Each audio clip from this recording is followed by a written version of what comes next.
大家来到上海图书馆东馆，参加第8届阅读季执者文明的容器板块的星际敦煌系列活动启动仪式暨主题讲座分享。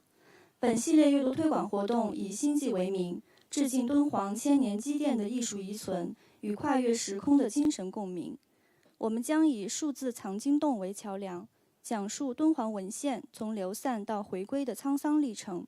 呈现数字技术如何让脆弱的壁画与散落全球的经卷在虚拟空间中重聚。接下来，让我们以热烈的掌声有请敦煌研究院副院长张元林先生和上海图书馆馆长陈超先生共同启动星际敦煌系列活动。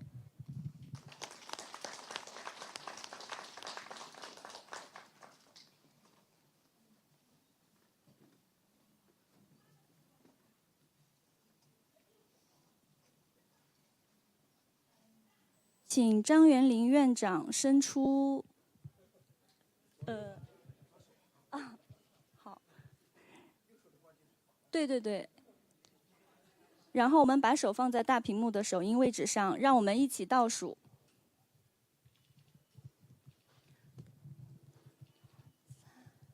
3、2、1，好。我宣布星际敦煌系列活动正式启动，请2位留步合影。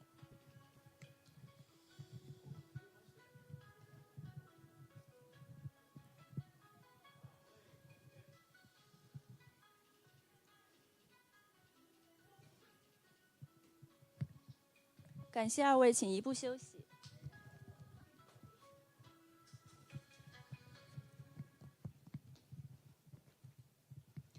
今天我们很荣幸地邀请到了敦煌研究院副院长张元林，为我们带来本系列活动的首场分享。张院长长期从事敦煌佛教图像学与丝绸之路文化比较研究，今天将带领我们看一看丝绸之路上的敦煌，共同探寻壁画中多元文明交汇的图像密码。我们稍微布置一下舞台，请大家稍作等候。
与各位呢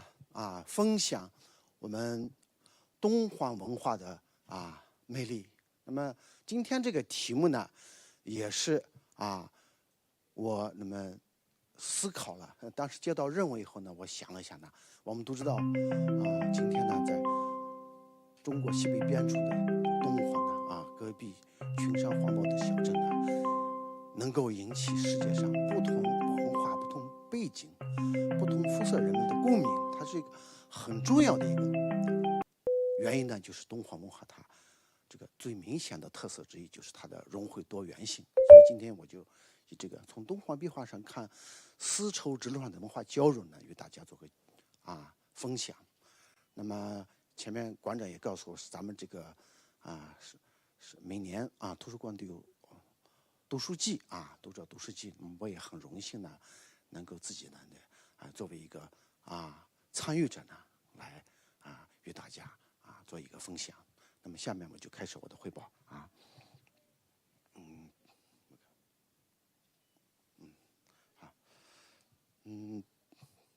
我们可能在座的许多朋友都去过敦煌我想可能当时旅游参观呢，有的是旺季去的，有的是因为各种原因呢，可能也是洞窟里面，不可能停留的时间很长，惊鸿一瞥或者匆匆而过。但是呢，敦煌它独特的人文地理以及精美的石窟意识呢，还是让大家呢能够今天呢又相会在一起。那么敦煌在这个丝绸之路上呢我们知道丝绸之路公元前2世纪路上丝绸之路一直到公元14世纪，这1600年间呢，一直是中华文化和域外文化的交流的大动脉。而敦煌呢，在这个中间呢，扮演了非常重要的角色。我们国学大师季羡林先生在评价敦煌在丝绸之路文化交流的作用的时候，他有这么一段精辟的话季羡林先生呢是已故北京大学的教授，也是我们中国敦煌吐鲁番学会的首任会长。那么他一生致力于中外文化交流，特别在中印文化交流以及中亚少数民族语言方面的成就斐然。那么也是赢得国际学术界的尊重，也是我们中国敦煌吐鲁番学术界在国际上的一个很响亮的名片。他在谈到敦煌地位，他说世界上历史悠久、地域广阔、形成体系影响深远的自身体系影响深远的文化体系有4个：中国、印度、希腊、伊斯兰，再没有第5个。而这4个文化体系汇流的地方只有一个，就是中国的敦煌和新疆地区，再没有第2个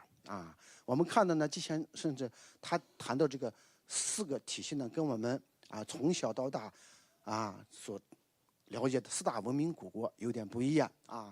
中国、印度、古埃及、古巴比伦，这是我们知道的文明古国。而这里头，古埃及、古巴比伦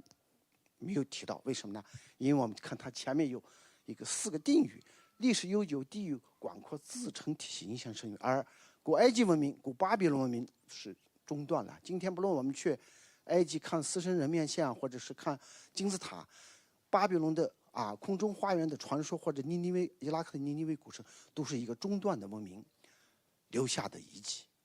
它今天不论从当地的居民的人种，还是从它的文化形态，已经不是它古老文化的自然延续，所以它没有影响深远。而华夏文化、印度文化，以至后来受咱们西亚文化影响，最后成为一个影响很深远的体系的希腊文明或者是地中海文明那么以及晚出的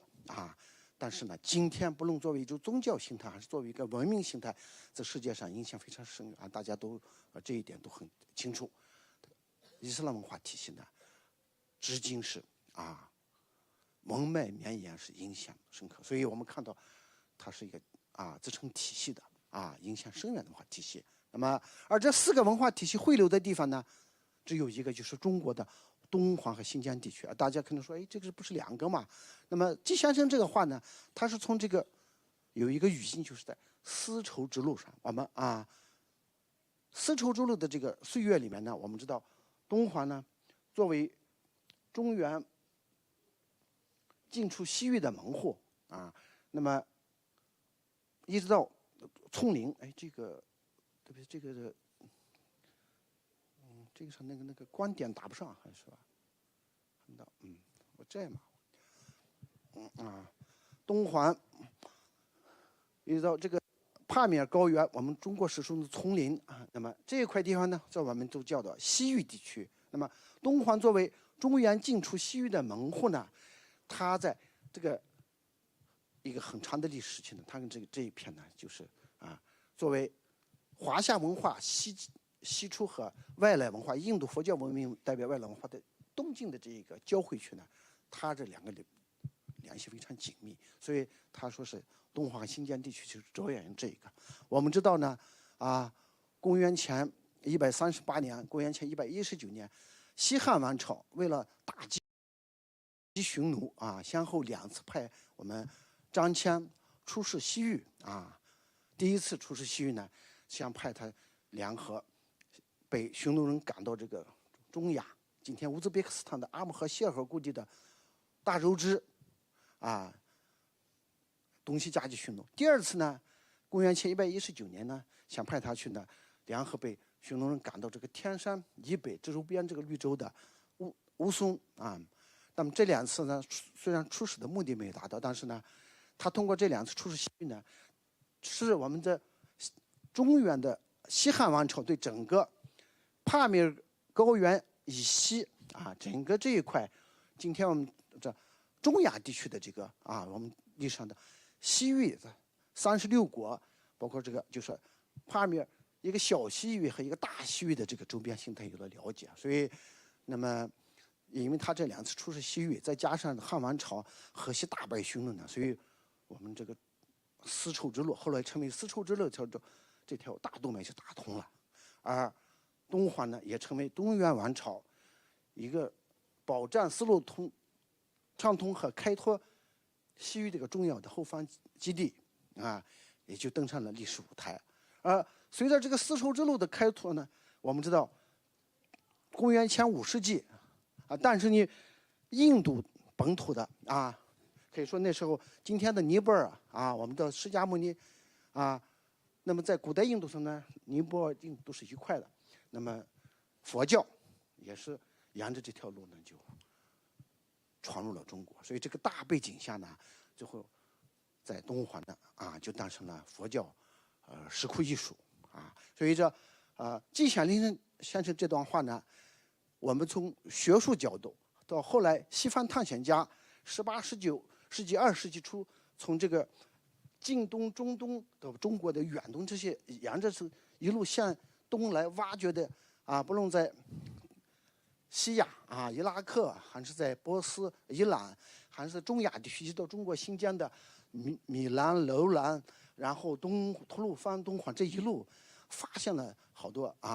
带有浓厚的欧洲古典文明印记的这些文物，以及这东西方2大文化交汇产生的痕迹呢，也证明了这一点。还有一点呢，就是我们今天咱们上海图书馆也藏的有100多卷，就是在东华藏经洞发现的东华文献。东华藏经洞发现东华文献因外流引起世界范围的对东华文化的研究，就是国际东华学的100多年的研究，也证明了这一点。那么我想呢，后面呢，我就想用这个图像呢，给季先生这个话呢做一个注脚那么让大家就是从这个历史的时空中，从我们这些眼前的画面中呢，对这个东华在东西方文化交流中的这个曾经发挥的作用呢，更有个比较更感性或者更体系的认识。我想我主要从3个层面讲首先是讲一下丝绸之路上的东华我们中国人讲什么都要讲这个天时地利人和。在今天我们去看戈壁群山环抱，小小的一个东华绿洲，城市人口也就不过20万，那么为何在这个地方诞生这么有魅力的这个佛教文化遗迹呢？它不是一夜之间也不是天上掉下，它是一个在漫长的丝路岁月中逐渐形成积累创造出的，这是它的背景。然后呢，我们就第2块呢，对这个东华壁画中反映着多元文化交流的这些一些经典的画面我们做一个简单的巡礼。那么在这计算第3呢，最后呢，我拿一个图像，这么多的跟域外的文化之间的或明或暗的这种相似性，或者是一种看不清里含乱的这种联系呢，是文明的集体无意识呢，还是真的有一个这个互相对话、交流、吸收、融合的这么一个过程？我们拿这个一个个案，我们再把它再讲一下我想就是从这个层面呢，这样大家可能由点到面、纵线、横线呢，对整体上呢有一个认识啊。那么华容所教一都会，丝绸之路上的东环呢，我想呢，谈它东环呢那它的地理位置，它所在的这个地形以及它在那个时代历史上的所具有的重要作用呢，这都是它这几个体现它在丝绸之路重要的作用的几个代表性标识。从这张图我们看呢，东环这个绿洲呢，它北面就是辽阔的蒙古高原，南面世界屋脊青藏高原，在这两大高原之间呢形成一条狭窄的河西走廊从兰州出来，跨过乌骚岭武威、张掖、酒泉、东环，再过去东环这边过去就是新兴峡，再过去就到今天的新疆了那么从地上看的话，两大高原西边就是塔克拉玛干沙漠，东边有一个叫库木塔克沙漠就像个楔子一样插到今天的新疆、甘肃、青海之间。而在这个走廊的南边呢，就是绵延的祁连山脉主要得益于祁连山脉的冰雪融水。咱们去的朋友知道，从飞机上往下看，从青海、西宁那边翻过来，从飞机上下看就是白雪皑皑的祁连山主要得益于祁连山的冰雪融水呢，那么在这东环就形成一个灌溉形成的一个东环绿洲也就有了人类生存繁衍最基本的这个地理条件。从考古发现来看的话，距今4000年前，新石器时代的晚期那么在东环所在的河西走廊的玉门呢，这个四把文化新石器时代晚期的这个一个遗址上就发现了这样一个烧土陶罐，这是个装水的陶罐，头部做成一个人的头部的形式，然后它的两罐耳呢就是两条胳膊，罐足呢就是一个像一个人腿穿的高腰的张靴那么大家就发现呢，这个面部呢深目高鼻，还稍微带一点点鹰钩状。那么这个面相呢，跟我们在罗布泊的小河墓地发现的楼兰美女那个面相一眼看过去，它很相似当然它不能做 DNA， 但是那么学者们就根据零星的史料推测呢，就是在4000年前生活在这一代的人，应该是他具有印欧血统的。那么我们中国史是称为塞人，世界史称为斯基泰人，那么大概跟他们这是一类的。那么从那时起呢，一直到公元前后就说精确就是公元前20节我们到西汉王朝建立之前呢，这个河西走廊地区大大小小不同的少数民族在这你方唱罢我登场，就互相拉锯。到后来到西汉大概就我们知道汉高祖刘邦平城白登山之围开始汉王朝个匈奴护氏和亲，怎么还是不行，还得靠拳头后来这个卫青霍去病舅舅外甥就在漠北河西走廊就跟匈奴打起来了那么张骞前面谈到张骞2次出使西域呢，也是为了联合大柔之和乌松要夹击匈奴。那么在这个中间呢，那么公元前121年霍去病在河西走廊的酒泉就大败匈奴，那一次决定性的战役，然后把匈奴就赶出了这个河西走廊赶到天山以北的地区。那么基本上这个中原王朝通向西域的这个通道也就打通了咱们大家去东环或者是在周边看到呢，可能是戈壁沙漠。其实呢，为什么这是祁连山？祁连山下的这块河西走廊，好多它就是一块草原湿地当年匈奴人在这就是争这些水草丰美。后来霍去病打败以后呢，匈奴人我们都知道，这是很耳熟能详的这个匈奴歌，是我祁连山，是我六出不波兮或者不烦兮，是我胭脂山，是我家父无颜色那么就想想这个对他们的重要。当年张骞去到费过千辛万苦到达那个大肉质的这个两河流域乌兹别克斯坦的今天乌兹别克斯坦当时那个大原穿过费尔干纳到大原以后，他们在那个地方呢，大肉质也找了他们的这个两河流域那个水草不比这差，后来他们也不愿意回来了，所以就目的没达到，但是呢看到了这些而且在那发现了咱们的四川的书布、四川紡的棉布，还有竹子做的裙帐啊，就是这在史记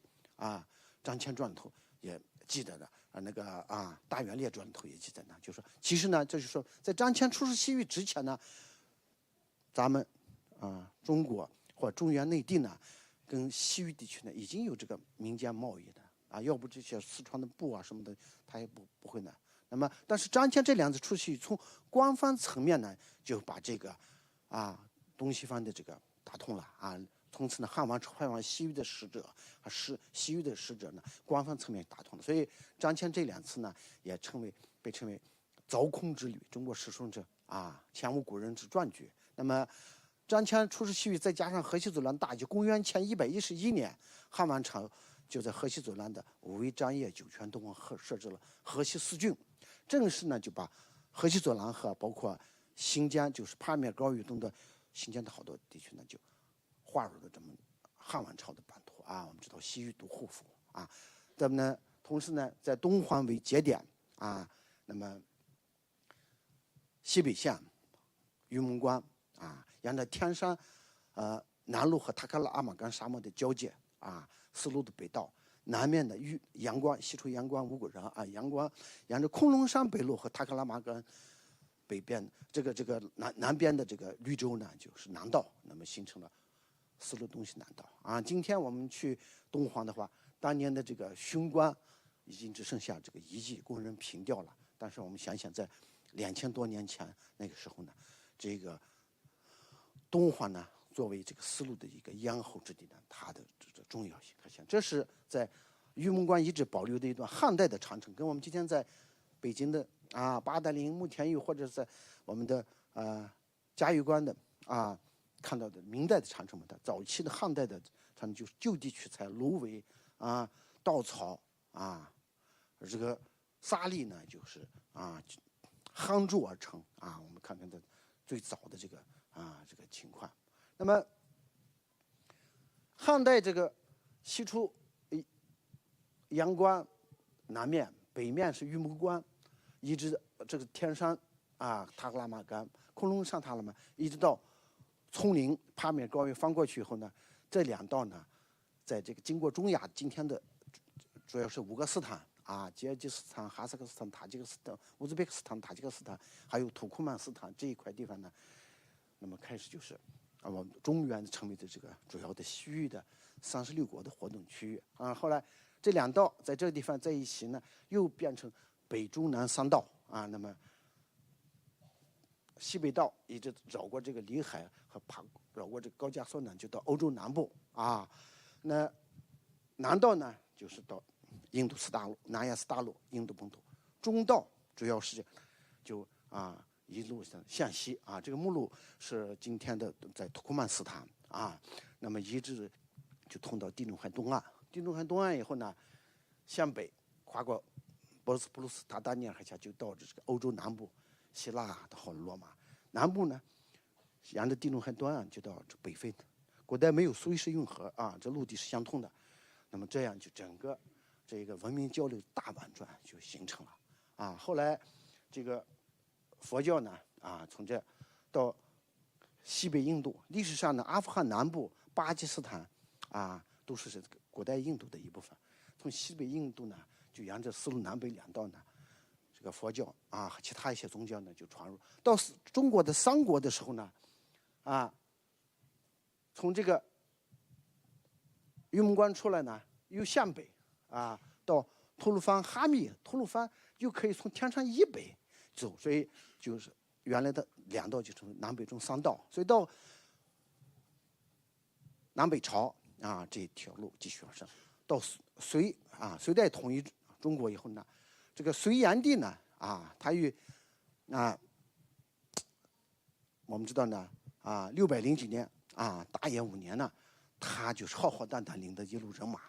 从青海的扁渡口翻过去到今天河西走廊甘肃的张掖所以这隋炀帝是中国史书中唯一一个到过河西走廊的皇帝我们知道传说中的穆天子西巡到昆仑山去瑶池会西王母，那是个传说。但是隋炀帝的到西面呢，那么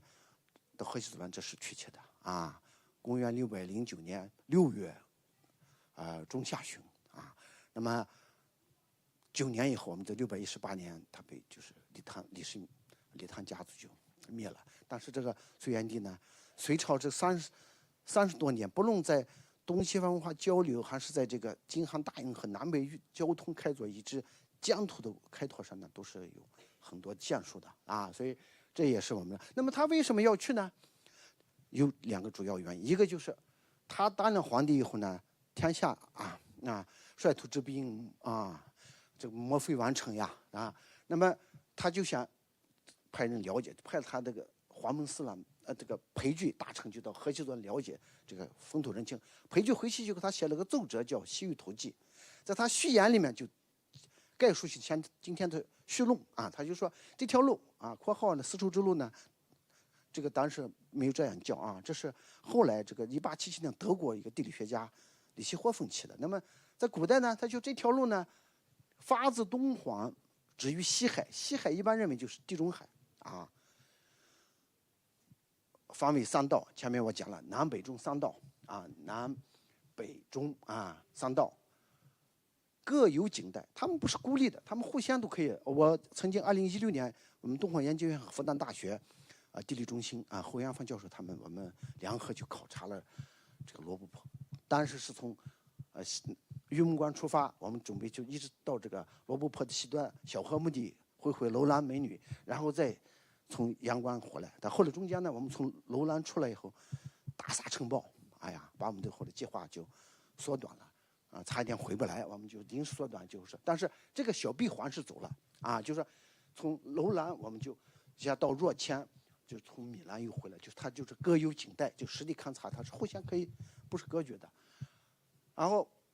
伊吾就是今天新增的哈密，高昌就是吐鲁番鄯善，他们都是西域门户，但是呢，总凑东黄是其咽喉之地。东黄我们说是丝路的咽喉之地，不是我们今天人说的，史书中说，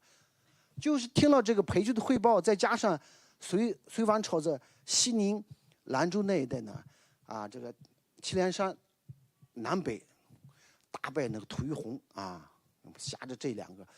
重要原因呢，他就浩浩荡荡就翻过了青海的扁渡口，就到甘肃张掖的这个商丹今天商丹军马场，我们年龄大一点朋友知道有一个电影《牧马人》就是在哪拍的那么就举行了这个今天称为世界上第一次博览会世界博览会。当时西域的36国呢，有27个国家首脑或者大臣重要的人都来，就开始了。那么隋王朝加持，再后来的李唐王朝加历代中央政府的加持，所以这条道呢就成为东西方文化的大通道一直到延续到后来到宋到2宋之际，我们知道海上丝绸之路兴盛陆上丝绸之路逐渐衰落。那么还有一个原因就是这个战争这个形式部分这个民族纷争宗教纷争，这条道也不安全。那么到元代的时候，大概14世纪中后期呢，陆上丝绸之路就基本上到马可波罗来中国，他一路翻过帕米尔高原，从这个罗布泊一路走到经过东黄河西左岸，要的元大都城，在他的笔下的时候，这条道基本上就是而且很荒凉了。东黄也是一个戈壁中这个农牧相间那个小镇了这在马可波罗游记里头也记载。那所以说我们看它是丝绸之路兴，东黄兴；丝绸之路衰，东黄衰。所以东黄的历史也就见证了丝绸之路的历史，也见证了丝绸之路上东西方文化多元文化交流的这个历史那么我们说今天丝绸之路是1877年德国地理学家李希霍芬命名的，但是我们从考古出土的文物或者史书中记载呢，我们知道这条路上不仅仅是中国的丝绸还有其他的。那么为什么他把这条道路称为丝绸之路能接受呢？因为在古代世界的欧洲人的心目中呢，能代表中国物质文化的就是丝绸特别是在中国的养蚕术、桑蚕术没有传到欧洲之前呢，欧洲人对中国丝绸它有好多很浪漫的不合逻辑的想象像公元1世纪罗马时候的这个诗人在他的诗里面，他说塞里斯人从他们那里的树叶上采集下了非常纤细的羊毛，是吧？就是上层他们不理解这个中国丝绸是如何造成的，他们就想象有一个专门这个写自然史的这个自然史科学家大普林尼写的很详细，是吧？塞里斯人从森林的长的羊毛啊名震遐迩，然后也是就是完全不了解啊。咱们也有那个西方一些学者认为，这个罗马帝国的衰落呢，就是因为罗马贵族的妇女呢，用大量的金币呢去购买中国的丝绸，导致这个国库空虚，最后是衰落了。那么，即便是真的这个很重要原因，中国人也很冤枉，因为这个钱中国人没挣上。我们中国传统就是重农轻商呀，所以中国人纺出的丝绸呢，钱被什么人得住了？被两拨人，一个波斯人。一个是粟特人啊，我们知道，今天的这个中亚粟特人在我们中国国际学术界都很大家都是很关注的话题。那么我们知道，在丝绸之路上呢，以这个中亚为这个波斯和中亚地区交界为界呢，从波斯一直到欧洲希腊罗马是波斯人在那个，所以从波斯中亚到中国的长安洛阳呢是粟特人说个点，就今天的刚才提到5个斯坦人的祖先嘛，他们把钱赚了我们呢只是赚了个第一道工序出击但不管怎么，中国的丝绸呢，在这个当时欧洲是非常有名的我们也知道，这个玉石呢很早了，这个玉门关得名呢，学者研究呢就跟这个空龙玉的传入有关。这个考古发现呢，在商的安阳的殷墟就发现了镶的空龙玉的装饰品，那么就是看来这个很早以前，先秦时代早就我们就开始这个贸易就有了，白银西亚的银器白银，那么金银金器，罗马的这个欧洲世界的那个印度中亚地区的香料各种香我们知道天马、汗血宝马、胡石我们今天胡萝卜、苜蓿、胡麻，所有带胡子的这个呢，都是中亚的葡萄，这些都是从这些地方从。那么同样，我们中国的农业生产技术，特别是桑树养殖技术后来传入，那么整个对人类这个物质文明的发展，那么还有造纸这些中国的这些先进的一些科技文化。但是有些朋友说，那丝绸上是不是茶叶、瓷器？我说这个不对的，茶叶在这个陆上丝绸之路，它从我们现在看发现和记载来看，它不是主要的商品而且比较晚。那么丝绸主要是海路的，我们知道路上这个一路颠簸呀，是吧？都运到欧洲去都成碎片了，所以这个大家要注意，就是主要还是以中国的输出呢，主要还是丝绸。所以丝绸之路，它是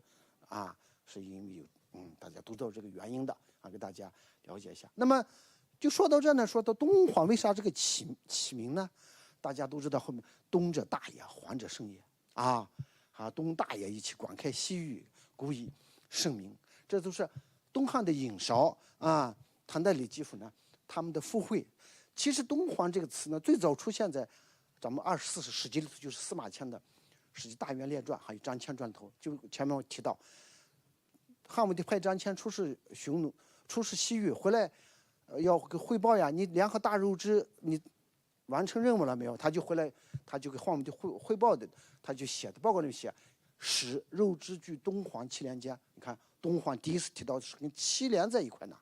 祁连呢，就我们这祁连山前面大家看的图像，祁连这个名称，祁连山这个名称呢，祁连是少数民族语言有的认为是托勒语，有的认为是乌松语，还有认为反正它不是汉语。那么东皇呢，肯定一开始它不是东大也、黄盛也，只是也是一个少数民族的一个发音。但是呢，恰恰后来这个附会之说呢，他为什么附？就是因为在他生活的汉唐之间呢，东皇的确是一个华容所教的大都会，所以他才能望文生义，把这个东和黄跟这个声大。而这个范晔的《后汉书·军国志》记载呢，在两汉之交，都西汉和东汉交替的这个时候，公元1世纪前后呢，东皇已经是华容所教一都会，就是跟今天的上海广州甚至香港有的一拼呢，都是一个国情大都会。就因为这个原因呢，所以才造就了后来东皇文化它的这个繁荣的这个物质文化基础。我们知道魏晋这个五胡16国时期，所谓的五胡乱华今天不提五胡乱华了，但是我们知道16国时期呢，匈奴、羯、氐、羌这些少数民族政权呢，整个把中原的氏族可以说是屠城式的华夏文化遭受很重大的破坏，而一部分氏族呢就东迁河西避乱所以陈寅恪国学大师陈寅恪有个薄的一个书叫隋唐制度渊源论考，他在里面就讲隋唐文化的兴盛得益于就是五胡16国之内西迁氏族把传统典制都保留，再一个在那个河西地区进一步的发扬光大所以到北魏灭了这个北连，把这个河西走廊这个收归以后呢，迁了数万人于京师平城，就今天大同云冈石窟。那么云冈石窟的开凿呢，跟河西走廊的石窟有很重要的原因，其中就是北魏书社老志写的很清楚迁有的说10万，有的说3万、4万，反正迁数万人于京师，沙门佛事居东，沙门和尚佛教事业呢都向东传了。所以我们看到云冈石窟的开凿包括那个唐药那几个高僧呢，都是从河西过去的。所以我们看看东皇所在的河西走廊对这个佛教的文化的东传以及华夏文明的隋唐时期再盛呢，起了非常重要的。而它的这个基础呢，就是两汉时期已经奠定了那么西汉完了，我们知道东汉的班超班允父子那么进一步的加持，那么到后来的我看前面讲的隋唐这隋炀帝把都好李世民加入他，隋唐2代帝王呢，都对这河西走廊都很重视。所以我们也看到东皇他所在河西走廊在中国历史中，它不是一个今天我们觉得西北戈壁的一个默默无闻之地。那么也就是因为有这个历史背景，所以在我们东皇莫高窟为代表的这个戈壁沙漠这种，就诞生了这个很形成的佛教文化。那么毫无疑问河西走廊的石窟包括东皇莫高窟榆林窟、西千佛洞、东千佛洞、苏北5个庙石窟以及周边的大小那个几座石窟呢，都是佛教传入中国、佛教信仰的。但是呢，我们今天拨开这个宗教的外衣，我们看那些壁画丑，它其实就是那个时代不同的人们之间的交流、不同的文化之间的对话，以及人们的衣食住行、喜怒哀乐的一个真实的反应我们从它的这个多元文化交融角度呢，我想就从下面这3个层面给大家介绍一下。首先它的宗教多元我们今天可以大街趟莫高窟那是佛教石窟，所以好多朋友心目中想，古代东皇是不是以佛教为主呢我们看一看或者是不是仅有佛教呢其实不是这样的如果想给大家提一个就是一个要点的话，佛教它在古代东皇社会里占据着重要的地位，特别在宗教信仰层面呢，从目前发现来看，它是仅次于这个儒家文化。我们知道前面讲的河西四郡设立以后呢，从中原内地迁了好多这个汉人到河西走廊到东皇，那么好多士兵也是逐个为离就地转业，成为老百姓，在那平时就是种地战时成为士兵就是我们今天类似某种意义上类似今天好多新疆的生产建设兵团咱们上海的朋友都知道，好多父辈都在那去过那么平时但是一有战事呢，就马上就拿起武器，所以汉人的进入呢，汉文化也成为东皇，从两汉时期就一直是东皇文化的主体。那么儒家的观念，咱们传统文化呢，一直是这个东皇文化的底色和土壤。那么在这个基础上呢，我们仍然看到这个土壤一个很重要的一个分支呢，传统的道教或者道家文化，东皇存在一直流通。那么在这个还有以佛教文化为代表的显教、景教摩尼教等等，还有其他宗教呢，也在东皇留下了痕迹我们看一看。首先佛教我前面讲了，公元前5世纪，世界上有2个伟人一个是中国的孔子，春秋时期；一个就是印度的释迦牟尼儒家文化、佛教文化兴起了。那么到后来我前面讲的这个大柔之的后裔和当地的这中亚地区的民族的融合呢，他们最后是贵霜啊，最后灭了这个当地的希腊化帝国。等于希腊化帝国，我到后面谈的时候回头再说一下啊，为什么有。然后呢，贵霜帝国呢，它对佛教也是一种开放包容，所以在佛教文化在贵霜王朝得到进一步发展，特别在今天的阿富汗南部、巴基斯坦和印度北部，今天克什米尔地区周边呢，就是古代西北的犍陀罗地区呢，就诞生了大乘佛教艺术啊。我们在前面讲，释迦牟尼公元前5世纪创立佛教，一直到公元前2世纪，释迦牟尼长什么样，大家不知道。就跟今天的伊斯兰教安拉长什么样，大家不知道，是非偶像的，菩萨也没有。就在犍陀罗地区，因为亚历山大东征，把希腊文化带进了，希腊文化的人像艺术、装饰艺术和释迦牟尼创立的否定现实，一个是西方文化是那个救生精神，对吧？这是享乐主义啊，这个享乐主义不是消极的享乐主义，也是积极入世的主义，和佛教的出世的否定现实两个完全相悖的东西呢，很完美就糅合在一起，在犍陀罗地区就诞生了大乘佛教艺术。所以我们看到犍陀罗佛像，它的法式仪文呢都是完全就希腊罗马式的啊。那么就有了佛，有了菩萨，然后向南影响的印度本土啊。那么我们知道摩托罗啊，在印度本土也开始，那么向东向北向东呢，一直就这个。所以我们中国的这个佛像呢，好多早期的，那我们看到就带有浓厚的这个犍陀罗佛像的一些风格特征装饰纹样，东皇也不例外啊。那么不管怎么说，我们这个汉简呢，就在我们知道呢，佛教传入中国是东汉时期也都从口授佛经、白马驮经、洛阳白马寺，但是在很长一段时期呢，东皇没有发现跟汉代是，一直到上个世纪1990年代，在东皇东边60多公里的这个悬泉置的这地方呢，发现了大量的汉简大概2万多枚，将近3万枚汉简。那么这个悬泉置呢，从两汉一直到西晋时候呢，它相当于丝绸之路那个一个海关一样的关隘，还是相当于一个驿站，接待来访过往的这些官方的使者。那么这地方大量的这个不同的时期的这些记载，不是有些纸张不多，主要是汉简。其中有一枚汉简，就东汉时期汉简上，它是一个像一个请柬一样写的：少酒伯乐，弟子堂堂再拜请，会月年3日，小佛土里。佛陀我们知道是佛教传入中国之前，中国人对佛塔、对佛教寺院，甚至对佛的一种尊称。有小佛土里意味着一句大，就是说，这是在东汉时期呢，东汉已经有以佛教建筑作为地名标识的这个建制了。那么一下子就把这个佛教传入东皇的这个时间，确切时间呢，从西晋，我们在这之前，在这个汉简发现之前，都认为说史书记载的东皇菩萨诸法护高僧诸法护在东皇招弟子、翻译佛经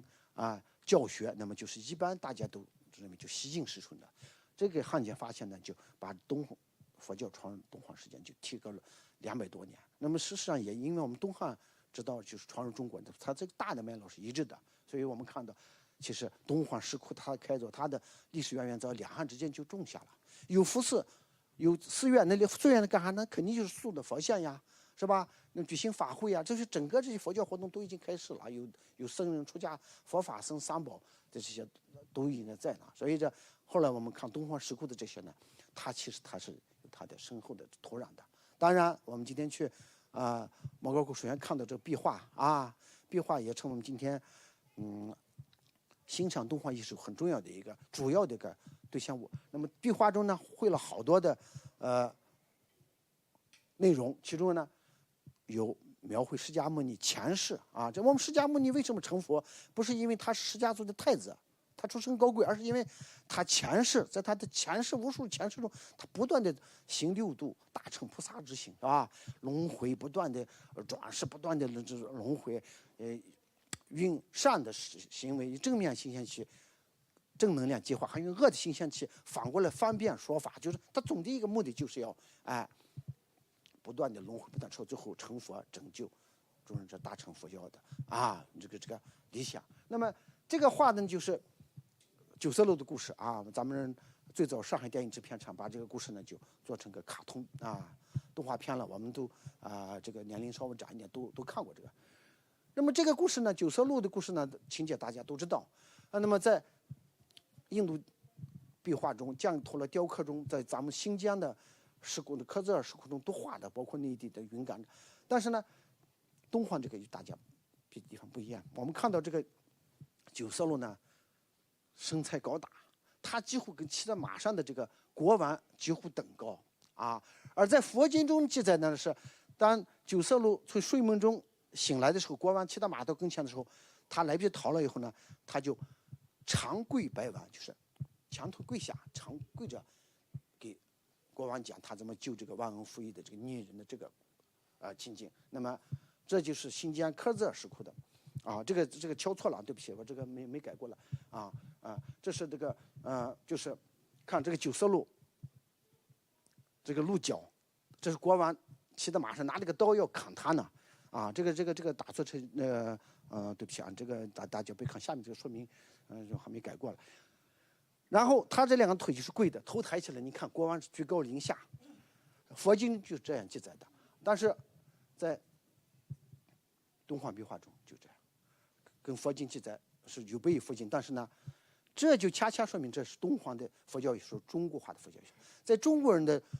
观念伦理观中，这样一个英雄怎么能跪下呢？这首先对他的形象威武不屈，是吧？这是一个英雄的这个最基本的一个气节。那么把他，但是没人说他违背佛经，是有违佛经，这改得很好。这就是佛教中国化，中国化佛教它怎么形成的？东方这个就很形象的石壁湾本身就是强大的割肉帽割同样的，就是说在释迦牟尼前世的时候，他在他一世的时候，他又是一个国王乐上好施，然后这个天神呢，就是他的慈上的天花板在哪？我们测试一下，然后一个就画成个老鹰，一个画成个鸽子，老鹰在后面追这个鸽子，这鸽子无处躲藏，就飞到国王的右手里面。看这个鸽子，国王肯定要救呀，我这个慈悲为怀，肯定他一救下这鸽子，这个老鹰不干了对，老鹰就现生成一个这么一个老人形象。他我天生就是吃肉的，是吧？你把他救下，我没肉吃，我饿死了，我也是一条生命啊。那么救一害一，你还是逃了人怎么办？那从我身上割一块肉吧，给你割多少呢？让人就拿了一杆秤，这是一个人戴这个高帽，这个中亚这个穿的长靴子，手里拿着一杆秤。我们看到这一杆秤呢，秤的这一边呢，盘子上是这个鸽子，这一边呢，我们看的是做的一个这个人呢就是这个石壁丸，这是就是说当割多少呢？这个拿这个刀在他这个左腿上就割肉呢。割了全身的肉，割完这边的这个鸽子还重着呢这就天生施计呗。他最后他就这个骨架子就坐在这秤盘上，这时候呢秤就平了，然后飞天丧花，这个天生出来一片殉道的这个庄严的场景然后这个石壁王就说我在发下大誓呢，就是让我的我存在于世我就是为拯救众生。如果让我的这个话，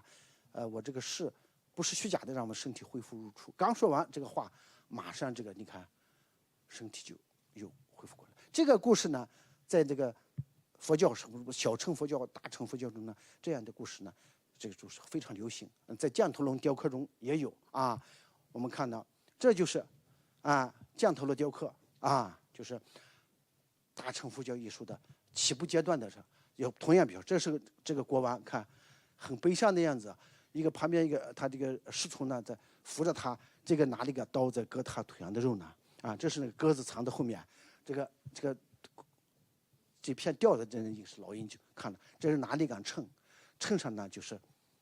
割下的这坨肉，秤是平的，整个这个氛围一看一个很悲伤的一个很静穆的氛围。而我们看东方壁画的这个呢看到这国王呢，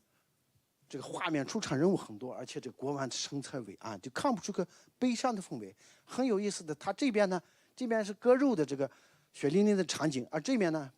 看到他的家眷在劝他呢这可能是皇后，可能是妃子，可能是公主反正都是女眷。这一个呢年龄大呢就抱着他的腿使劲在劝阻，中间这个呢就不忍心看这个场景，扭过去头。这个呢两个手指着下巴就表示不解那么这个情节在佛经中没有记载。那么这属于东皇的画工的加笔，而这个加笔真正的就把这个中国人对这种牺牲的这种他的这种付出代价这种惨痛呢，就表现出来了这也是中国人用自己亲人的这种悲痛来衬托他奉献的伟大。这只有咱们华夏文化的传统我们是文学的笔触、伏笔心之类的，就把它这个包括这些出场的众多人物，我们看看这些跟这个比起来，这就是中国式的佛教。所以我们到东方去，我们看到这个佛教它后面一直有中国人的这个东西一直在那个啥了。说儒家的好多这个伦理观我们中国人的这种人与自然的关系、人与人的关系这种观念呢，这种大爱的这种东西呢在贯穿。所以我们看到这个是经过改造我们到东方来一定要把这个看的时候，它不是说照抄的。那么从就塑像，我们今天到东方去看石窟壁画是我们的，但是在古代的时候，塑像是洞窟的主体，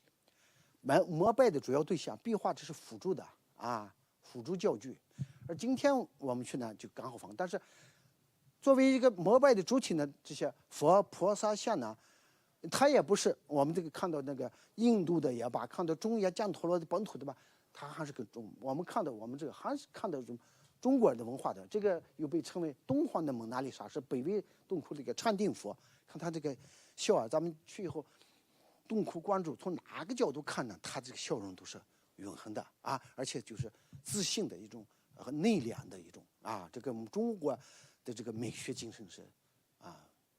道家思想传统文化的这个影响上。而我们知道1000年之后的蒙娜丽莎的微笑，我们知道现在有各种不同的解读版本，是吧？当然这是在不同的文化氛围中不同的美，永恒的美。但是我们看到这个早比他1000年前的东方的不知名的古代塑工，他对这种人类精神的表达的时候，我们这个文化特色。同样的形体美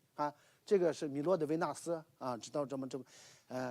希腊文化中很古典希腊文化的美的代表。但是我们让中国人说膀大，是不是宽部而且这个非常坚硬，你看这是我们中国。那么东方那个出唐的我们也称为有时候有可惜称为东方的维纳斯。虽然断臂，虽然没有丰满的胸部丰满的是痛部腰肢，但是呢我们看的纤纤细腰，肚腩微微隆起，中国人的喜欢在水一番，这个妙龄少女，然后这个膝盖呢看圆转很自然下来，这个肌肤呢这是一种质感，好像这个很写实的。这是中国的文化氛围的历史一样，对吧？这个拉奥孔的孩子们，这个充满想象，这不可能一个真实的人物是这么大的这个水桶般的这个，但是西方文化觉得很好。那么这是力量美的象征。同样我们东方塑工，你看这个胸肌的这种人体构造的这种刻画，同样体现出力量，就是各美其美。所以我们到东方去看到这些东西，它是把外来精神的这些宗教的理念要表达，但是呢在形体刻画上呢，它要体现出中国式的美所以我们看佛教的我们从这道教在东方藏经洞里面莫高窟东方藏经洞发现了6万多件古代文像，其中90%是宗教经典，主要是佛经，但是其中也有其他像道教的经典就有800多件，有的是这面写着道教经典，背面是抄的佛经，那个它有好多就是直接就是一面就写的道教经典。那么这说明什么呢？说明历史上的东方莫高窟那个周边，除了有佛教僧人开窟，可能还有道观、道教，只是今天我们看不到他们的那些建筑了但是藏经洞有这么几百件的道教文像，有些还是在现存的道藏只看到名目，在藏经洞发现之前不知道这个经长什么样。等藏经洞1900年发现以后，原来这个道教经典是这样的，才知道的所以这个等我们看到还有景教的景教我们知道这个西安碑林博物馆有个大清景教流行中国碑景教就是基督教的聂斯托利派聂斯托利呢，他是罗马帝国就是在这个君士坦丁堡前土耳其伊斯坦布尔一个教区的一个牧首啊，他其实他是叙利亚人啊。他以自己的名字创立了这个教派。他这个教派跟正统的基督教有什么不一样呢？第一，他认为耶稣有凡圣二体，啊，他也是年胎了出来，他有凡圣二体。第二，认为圣母玛利亚主要是他生了耶稣，我们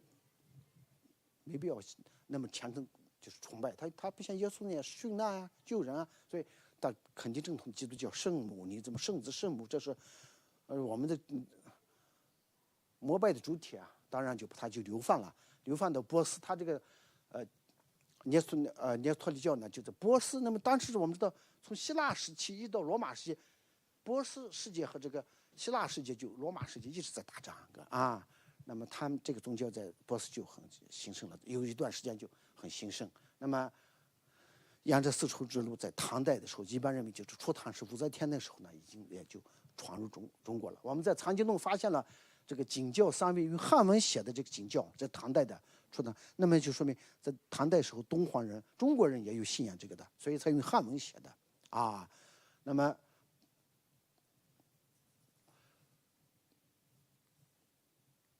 不但发现了这个汉文写的这个基督教的这个经典，而且呢，这个斯坦因就是藏经洞发现以后，英吉匈牙利人斯坦因想来，907年来，他从王道士手里呢骗了好多骗够了很低的价格，骗够了好多。其中呢，也有一件就是这个一个绢画，很精美，但是残破的很厉害。一开始以为都是因为是个佛像呢，因为他有头冠，穿的袈裟，头上还有肉髻。等仔细一看以后呢，发现他头冠里面这个呢是一个十字架，而不是个宝瓶或者是一个画符冠，不是个画符，而是一个十字架啊。这个打不上，我们可以看到像这种马耳他式型的十字架。然后呢，这个璎珞这个位置呢，这也是一个十字架啊。那么就是十字架呢，肯定是基督教文化的产物，就它是受佛教文化影响的基督教的圣像啊，那么这在敦煌藏经洞发现了。后来我们的房景师，敦煌的也是上海的女儿房景师先生的，他的先生彭景章先生呢，后来从武汉大学调到我们敦煌研究院，他搞库阡清理啊，发掘的时候就在那个沙子地里就发现了这个铜十字架，在莫高窟发现的。后来呢，又发现了这个语言奇怪的语言写的这么一个残片，他不知道，然后他就请教季羡林先生。前面一开始季羡林先生的高祖段祺教授，前2年刚去世啊。段祺先生在德国留学，学下梵文和一些中亚的一些少数民族语言的。他就问他德国老师，那个老师说可能是古叙利亚文，然后他自己花了将近8个月时间把古叙利亚文又弄通。这段祺先生真是语言天才。解读以后，他是用古叙利亚文写的《圣经旧约》（Old Bible） 旧约的赞美词的篇章啊，在莫高窟发现的。我们知道这个今天的犹太教、基督教、伊斯兰教都在那围绕个耶路撒冷在那打得不可，其实本质上就是三兄弟打架。最早起源就是旧约圣经旧约，那么围绕着旧约不同解释。那么这个经典在敦煌出现了，有的认为是时代有争论，有的认为是唐代的，有的认为是元代的，那么大部分现在基本体现的可能跟元代，因为我们知道元代蒙古整个占据天山以后呢，曾经在信仰，在这个凉州会盟这信仰这个喇嘛教之前呢，跟基督教是跟罗马也有过很深的一段接触，差一点一个偶然性就差一点就改信基督教了。所以那段时间呢，基督教在中国境内很流行。那么是不是那个时间？那么但是呢，也有学者提出一些问题，因为我们等会会看到还发现了另外一个东西啊。那么在藏经洞还发现了纸画上的显教，显教其实就是中国化的索罗亚斯德教我们的这拜火教索罗亚斯德教是世界上最古老的宗教波斯人索罗亚斯德创立。他这个宗教的最早源头呢，学者们可以追溯公元前11世纪，就是距今3000多年前，这个宗教已经当然到公元前7世纪的时候，基本上在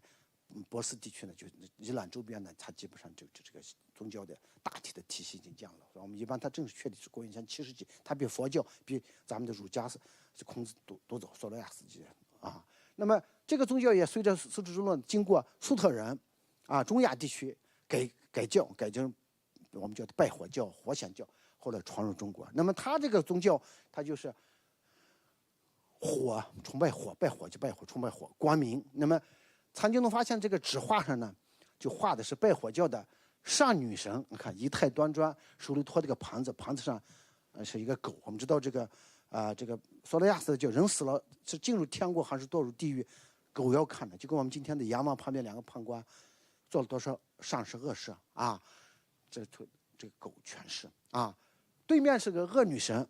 她的坐骑呢像个像狼又像狗的这么一个凶猛动物，四臂上面两臂呢举的日月龙，中间下面两臂一个右手拿的是个毒蝎子，左手拿的一条毒蛇。我们说有一句话是说女同胞是吧，对毒嘴什么蛇蝎之心啊，看来这个恶女神是有她宗教源头的啊，蛇和蝎子它就这个也在东环的藏经洞发现的啊，这个是伯希和法国人伯希和哪现在法国藏的呢？后来在东环唐代的官方的地理书里头也记载。这个沙州都督府，沙州就是东环的唐代属于那个地名，就官方这个地理就跟今天我们这个复旦大学唐谦教授编的《中国历史地图集》，而在东环地方呢，就是官方有这么一个图经，里面就是东环周边的山川地理啊这些历史掌古的，他就讲到，在东环城的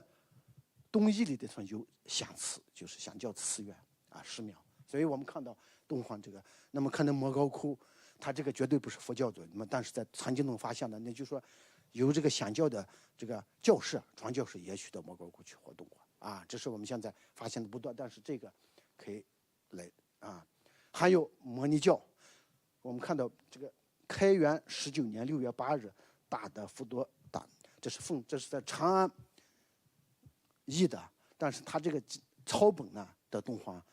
也出现了啊，汉文写的，那么就说明在这个东皇呢，盛唐时的唐玄宗的时候呢，有摩尼教是波斯人摩尼创立的宗教啊，他呢信奉的就是也是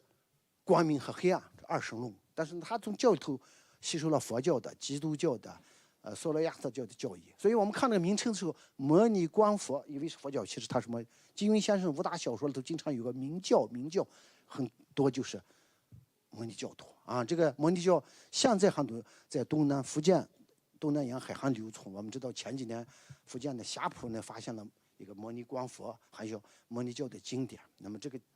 宗教呢，在后来唐代这个就是灭佛的时候呢，这个两代的这些都就官方层面，但是民间一直流传着呢啊。所以摩尼教到今天当代时候呢，在东南沿海一带还流传。那么在唐代的东皇呢，也有看。东皇人也有信仰这个，他是用汉文写的，不是西域来的人的啊，所以我们看到，那么这些历史史实呢，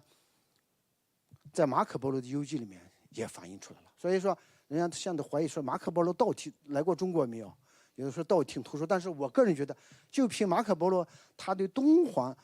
宗教的那个描述，我觉得他来过，因为我前面一开始讲了，到马可波罗是他应该是1278年左右，就13世纪末，经过这重重的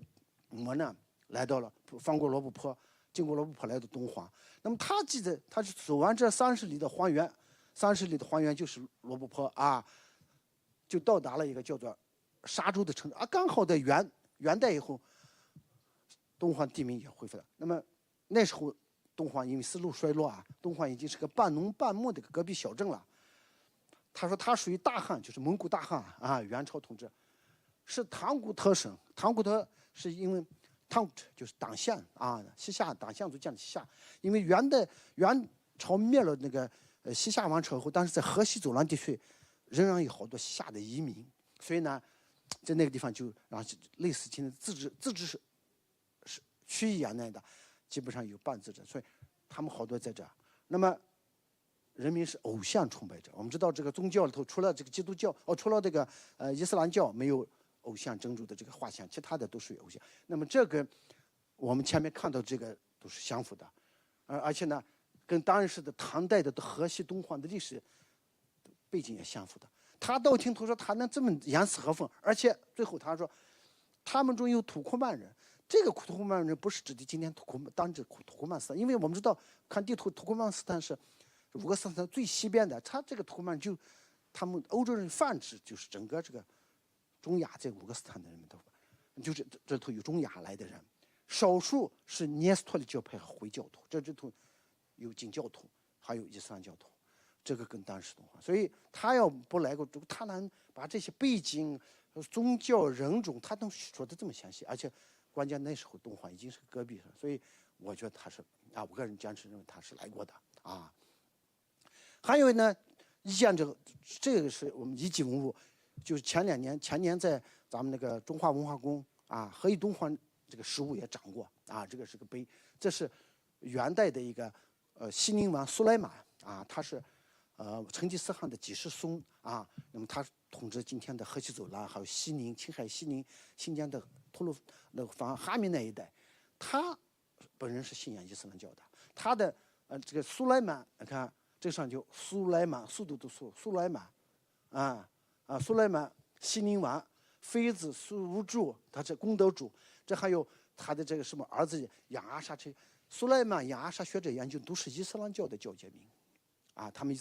自己的伊斯兰教的教名，但是他们于元代这个至正8年来到莫高窟后，那时候我前面讲了，东皇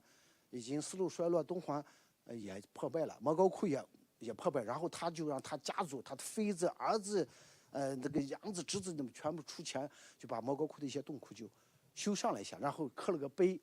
碑上就有6种文字：汉文、梵文、藏文、回鹘文、八思巴文、西夏文。八思巴文就是像当代蒙文之前是在回鹘文的基础上建立的，回鹘文就是在粟特文的基础上建立的啊。那么他刻这个6种文字这个碑的时候，就说明东皇当时生活着使用这6种文字的人们，要不他刻着干啥？同时呢，他本人主要是信仰伊斯兰教，但是呢，他又对佛教，你看，他就阿玛曼尼哄啊，6字真言，就说那时候的民族关系和宗教关系都是一种很包容的氛围，啊，才能出现这样一件文物啊。那么给我们在了解那个时代的民族关系、宗教关系呢，也是非常珍贵的啊。这就是这个实施的。还有，这是斯坦因在唐吉苨发现的用希伯来文写的犹太教的祈祷文啊，所以这前面说圣经旧约啊，犹太教也是他们也很尊重。那么就说到底是那个是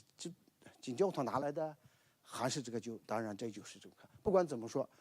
出现了，那么是不是犹太教传教士到过，或者是被一个商人拿过来，反正就发现了这么孤零零这么一件啊。那么我们看看前面这些有多少种宗教在东皇啊，就藏经洞、莫高窟这个东皇。当然今天我们抛开宗教外，我们看到这些表现这些宗教的这些画面，其实就是那个时代人们真实的现实生活的写照啊。我这压题这个照片呢，就是选的是这个盛唐式的东皇的一个洞窟，这个洞窟整个就画了一部经，就是《妙法莲华经》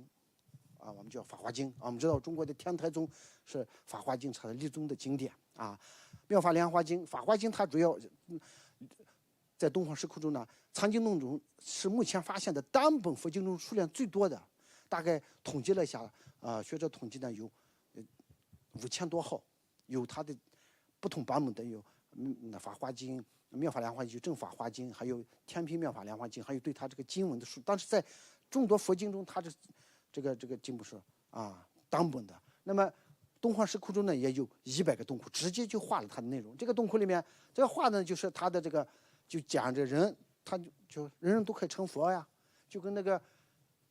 但是人有高低贵贱之分，现实生活里高低贵贱之分，人有聪明愚笨之分就跟这个万物有的大树，有的是小草，有的是小花小叶，但是打雷下雨的时候呢，所有的这些呢都可以阳光雨露，太阳也照到这雨水也可以滋润。他就说佛法就跟浇灌这些众生，就是跟这些树一样，各种不，但是一打了一下佛法他就这么比喻，那么通过这个画面就很新鲜的。但是我们看到这个场景的时候呢，看到冲种这个人犁地呢，秋收这个秋天扛着麦垛子收获了，然后呢耕种的时候呢，田间地头一家子在这吃一点啊，我们北方农村大家就这个背景知道腰食是吧？中间有休息啊，就跟我们茶点一样，农村的田间地头一家子吃点钟。然后呢，小孩子们在这堆沙成塔，一堆小孩子，光屁小孩在这堆沙子成塔啊。这个人在这拜啊，对不起，在这拜塔。这个呢，这些人在这有的是读经，有的是奏乐，就是讲你只要心中有这个啊，奉持这个《法华经》，你干什么？小孩子堆沙也是一种修行啊。那么过程中啊，秋天耕种。就春天耕种，那个秋天收获，还有这个下雨，你看这个阴云密布，这些各大树、小树、小草、庄稼都可以得到这个哺育，它就从这个很形象。但是我们看到这样一个画面的时候，就是中古时代这个农业生活中很田园风味的一个真实写照啊。像这些好多像二牛抬杠，当年李晔是写中国科技史的时候说，中国的二牛抬杠是什么样子？到东华壁画去找。后来他也50年代初他也。所以他李晔是的中国科技史都好多从东方壁画去了这个取材啊。这还有，这是一个这个榆林库啊，中堂是画的一个大幅的一面前边就画了一幅大幅的弥勒经变。就我们知道佛教这释迦牟尼灭度56亿7千万年之后，弥勒佛未来佛现身啊。他说未来佛现身的国土就跟我们心目中的佛教的共产主义社会一样啊，人寿84000岁。女子到500岁才开始结婚出嫁啊，然后呢，人们都不用纺线织布做衣，树上就把这衣服就长出来了，你根据自己的喜好拿上穿就行了。这个人在树上，你看穿衣着，上都挂的是衣服啊。女子500岁出嫁，这是婚礼图。然后老人入墓，老人活得很长呀，人活84000岁，但是他的阳寿将近的时候，他就知道了，在家人的陪伴下，自己就知道墓里面去。等着最后那一天来临了，这个就是告别的啊。我们知道今天那个印度教的圣城瓦拉纳西是火葬，好多人就是病入膏肓的时候就想抬进去，每天的窗口给点饭，但哪一天这个饭不拿了，再把它拿出来火化。所以看了这个是，这宗教它有它生活的原型了啊。一种七收，春天耕种1次呢，秋天就收7次啊，这都是经文中写的，都是完全是一个美好的生活的这个愿景，都在画面中表达了。我们看到二牛抬杠啊，就是刚才那个春种秋收，一种七收，看夫妻俩男耕女织，丈夫负责犁，妻子在后面这个撒种子啊。这边秋天收成了，这个扬场呀，北方农村我们都知道卖脱犁啊，这个扬起来，然后这个把这骨壳麦把壳扫掉，都现在都一样，这是唐代的啊。这就是我们看到的这个1200-300年前的这个农村的这个北方农村这个农业社会，这个就是这是一个私塾教育的场景，这是体罚的这个学童撅起屁股，这个先是拿着尺子打屁股体罚呢，这个督学在那坐着呢啊，然后呢旁边这孩子们在看，就很象征的这中国传统教育的是吧？这个场景，还有结婚的场景，看结婚的时候在屋子外面搭一个青色的帐子，青芦苇帐啊。青芦苇帐，我们一说这个词就想到游牧民族的生活，少数民族的生活。然后的举行那个婚礼，新郎官跪着磕头呢，拜着呢，新娘子盛装站着呢。这男拜女不拜，在中国传统的儒家男尊女卑的社会氛围中，这种画面是不可能出现的。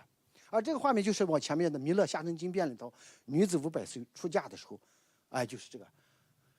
男拜女不拜。早期的学者说，哎呀，那是你看这个画面在东方是，初唐后期就是盛唐之初才出现。我们知道武则天之后呢，这个当了皇帝吧，所以就是哎呀，武则天当了皇帝，妇女地位提高，结婚的时候男拜女不拜，这是一种，这就是一种可以说这不是很严谨的学术性的结论啊。学术的结论应该是就是东方这个地方呢，它就是多民族聚居啊。北方游牧民族，它这个女性地位相对比较高，那么这种女权男权平等的平权意识下呢，所以你看到他这种男女的时候，这个东西不止一列，在东方边上有好多列，就画这个场景的这样的场景。那么有的学者认为呢，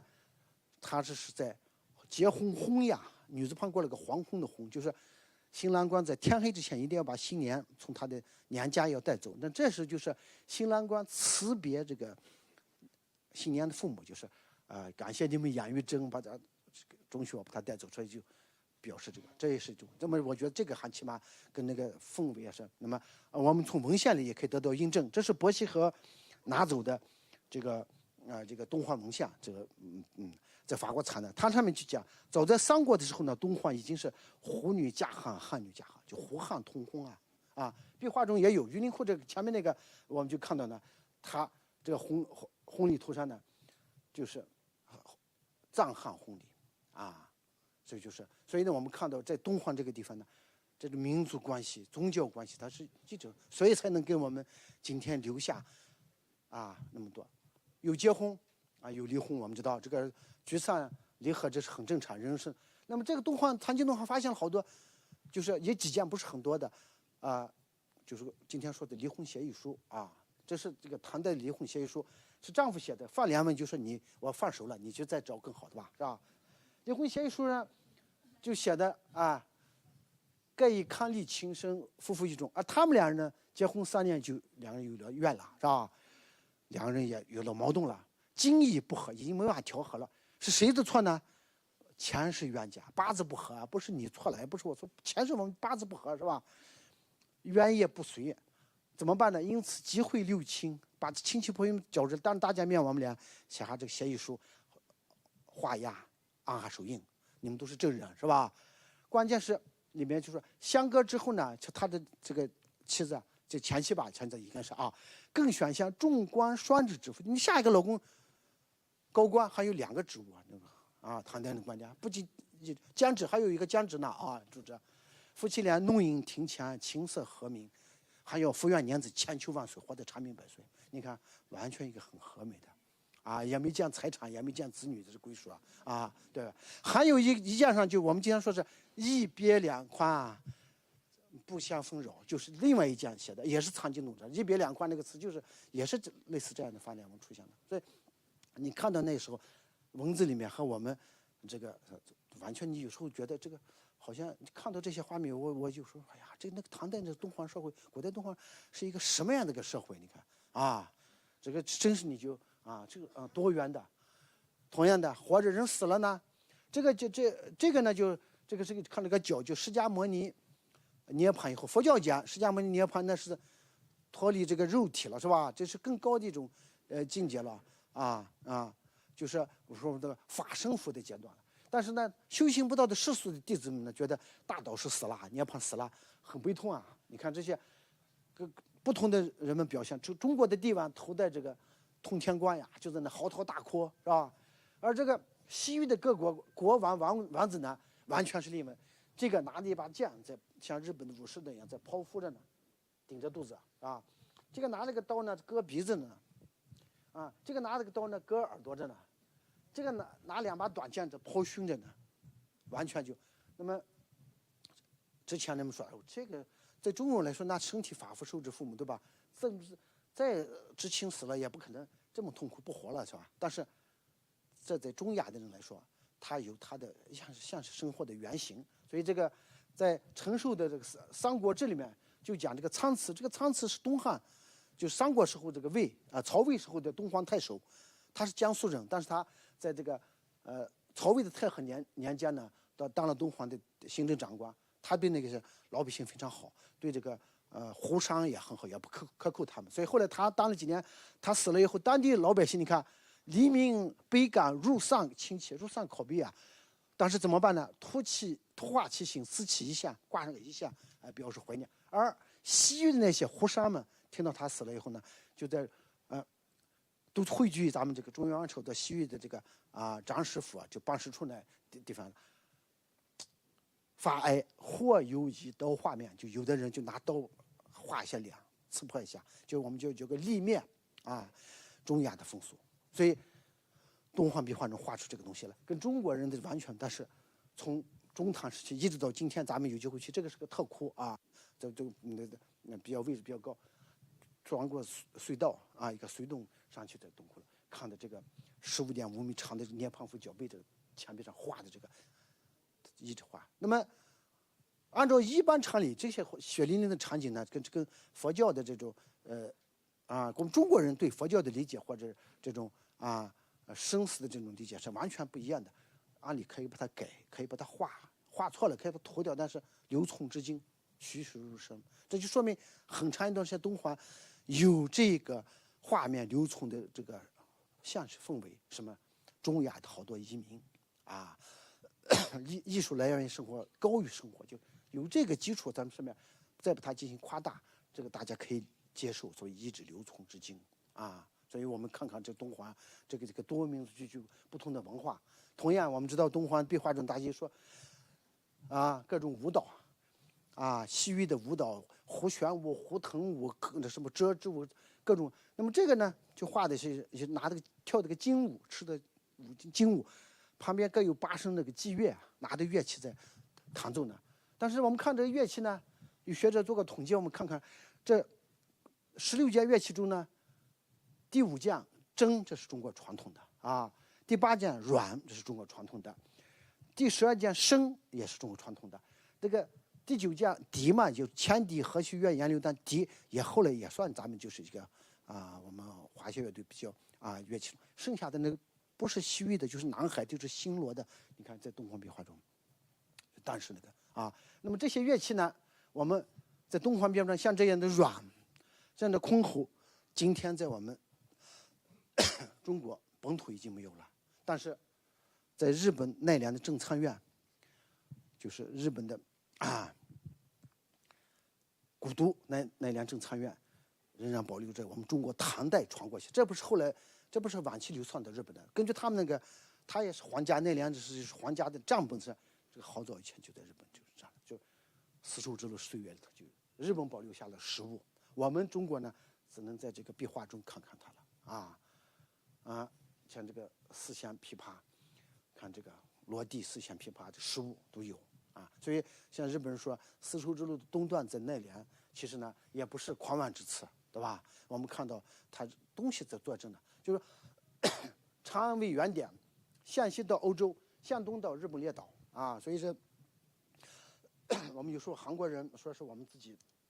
经常把我们东西抢过去，有时候我们传，其实历史上我们下次到首尔去旅行，到那个首尔民族学博物馆可以看一下，它里面就有好多咱们草原上的这个服饰上。对不起，有水吗？我喝一口水。在哪？就有点对，谢谢。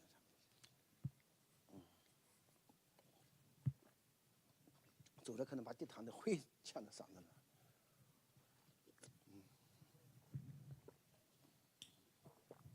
所以我们看到，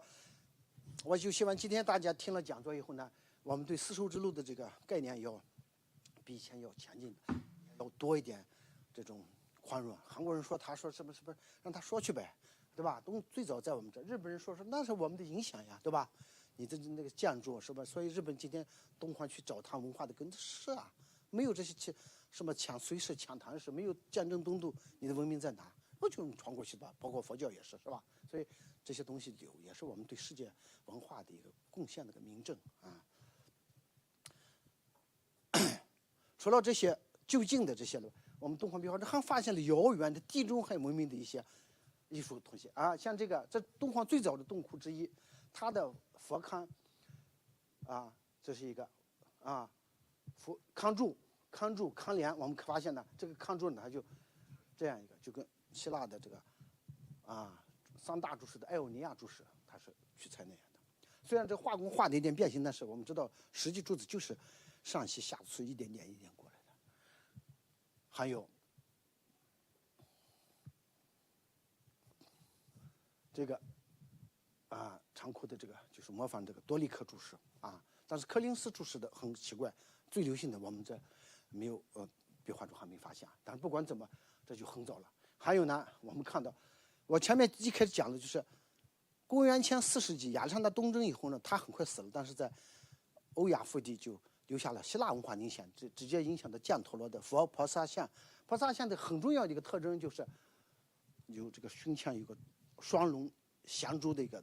装饰，这是犍陀罗菩萨像的一个标配之一。而几百年以后，东皇是北魏前期的一个佼佼菩萨，他的胸前中国画工用画笔画了那个蛇一样的这中间一个柱子，它的源头就是这个佛教也是菩萨。那么降托了这个提净品的菩萨呢，好多学者认为呢，主要是弥勒菩萨，而我们这个中国的佼佼的菩萨呢，大部分认是弥勒菩萨。那么我们看到，对他通过画这个我彩，就是苏公通过画这个东西呢，对他的身份进行一个标识。那么这个标识呢，就说明降托了菩萨的二龙显著这个图案，这种意象呢，在他流传过程跨了几百年，仍然很完全的存在了啊。同样的，这个嘉陵平家我们西方民音鸟人首鸟声歌舞，这个还是个嘉陵平家乐队，主唱也是嘉陵平家，两边的乐手这些全都嘉陵平家。那么学者呢都认为，就是嘉陵平家是印度的。我们看到印度早期这个宗教里头印度教其他一些耆那教里头也有这种人声鸟声的。那么，但是我们知道呢，目前看最多的、最早的，我们在希腊，我们知道这个海妖塞人特洛伊战争之后，英雄俄狄浦斯回家的路上要经过一个海妖岛，海妖塞人就是美丽的一个妇女形象，人首鸟声，唱着美妙的歌声，弹着七弦琴诱惑水手，然后那么他听了这个大祭司的预言以后，他又想听怎么办呢？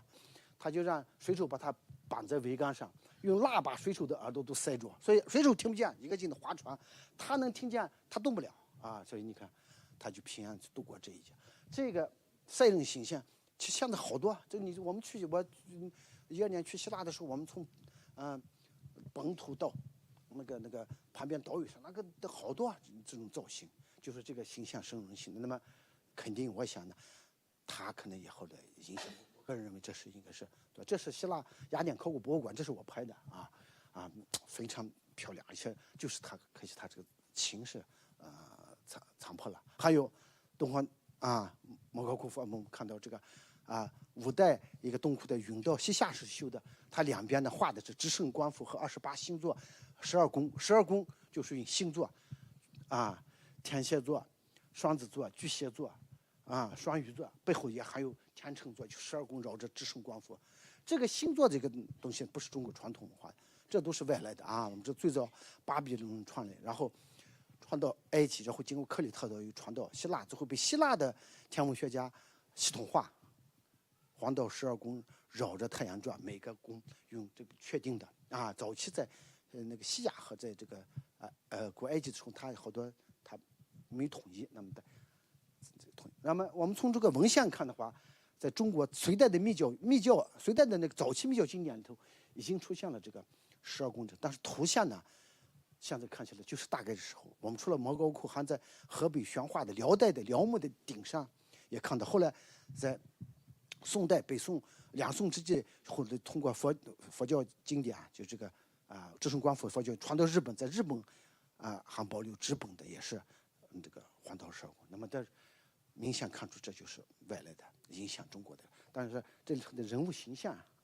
双子座和处女座那个另一面的处女座，那都是当地的儿童的服饰。但是中国人也可是就是了。那么我们看早期的时候这个那个埃及的金牛座呀、狮子座呀，这些它都没有统一那么后来这传过来，我们除了东方，在新疆，我们看科兹尔石窟的顶上也可以看到白羊座、金牛座、双子座，就它不是已经离开它那个氛围，而是成为佛教的密教的一个经典的内容呈现出来。但是它图像的这个格式呢漂亮。所以说到这些，我就前面再提了，我们在谈到东西方文化交流史的时候，两个历史人物，我们的张骞，还有就是比他早公元前334年，公元前138年，将近早200年，比张骞还早200年的古希腊马其顿国王亚历山大东征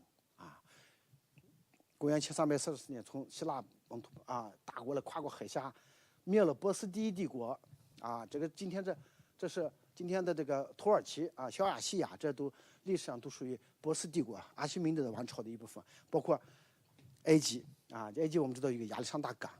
亚历山大港就是纪念这个亚历山大东征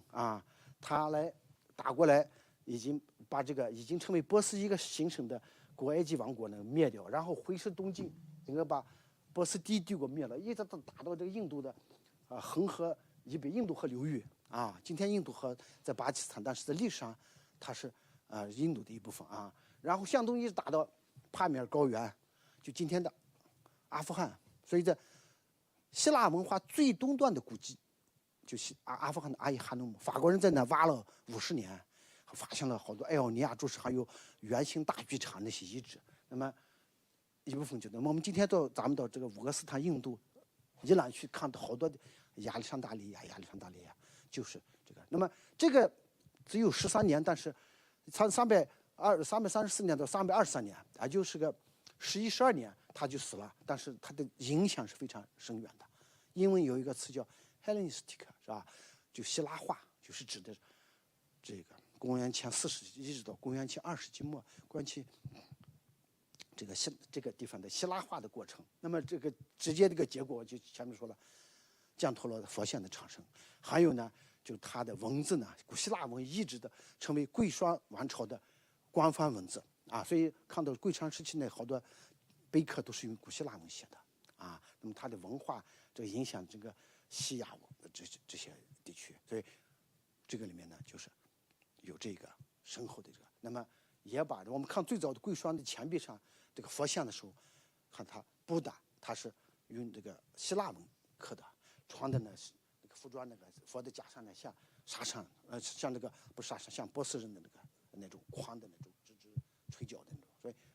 它是一个综合体啊。所以佛像的大乘佛教艺术佛像的诞生呢，它是有这个多元文化的一个背景的。那么很有意思，就是在东方莫高窟还发现好多这种桑兔造景啊。这个覆斗景星是一个兔子，3个兔子，看画了3个兔子，画3个耳朵，但是一看这个兔子2只耳朵，那个兔子2只耳朵，从隋代一直到5代都有啊，满唐5代洞窟里都有，最多也是最早。而除了东方以后呢，我们在伊朗啊，在英国威斯敏斯特大教堂的窗棱子木雕上，这是在圣经那个 THE 大写 The 的那个头，那个树的那个头上，导致后来这个我们4只兔子画4个耳朵，但是看着这种图像啊，在不同的时代、不同地区、不同宗教都有这个图案。所以现在学术界，所以这个都很有意思。但是最早是在东方，所以是不是东方影响了，也是这么中华文化又一个影响啊世界的那个。那么跟大家讲这么多，前面呢就是其实了。我们最后看一个，拉出一个个案来，我们看一下，就是这个日神吧。我们知道这个对太阳的崇拜是应该任何一个文化文明神话的母体，在这个基础上产生了对月的崇拜，对自然现象其他的一些自然现象崇拜，神话体系扩大。佛教文化一样的，就跟我们华夏文化，佛教文明和中国的传统道家文明是一样的。佛教文化里头，但是日月它次于，它是一个天部或者菩萨部次于佛的位置啊。我们中国传统文化中，我们知道伏羲也罢，女娲也罢，东王公西王母，甚至早期的那个《山海经》记载的什么日出于啊，什么扶桑，这些都是跟这个太阳的这个啊，都是最早的啊。那么在东方莫高窟呢，我就包括周边石窟呢，就好多洞窟，我统计了一下，100多个洞窟都有画的这个，但是它大部分是以佛教的日天和月天天部护法神的角色出现的啊。那么最多的呢，就是用日龙，我们看红色日龙三足乌啊，这是一个那个朱雀眼，这个很霸气的这个中国传统文化的。我一说这个，大家知道中国的啊，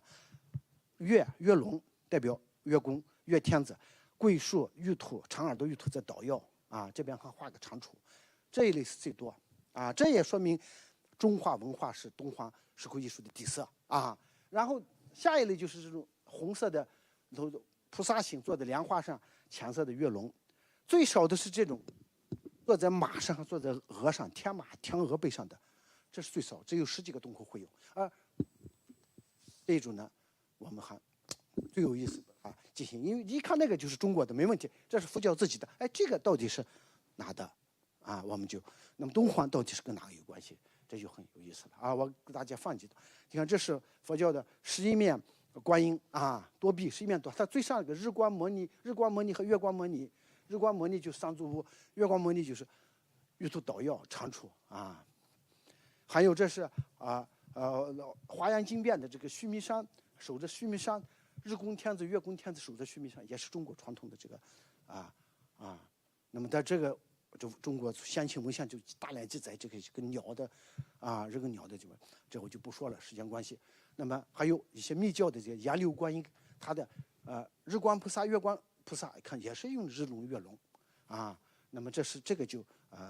比较明显，就是佛教自己的乘着莲花的，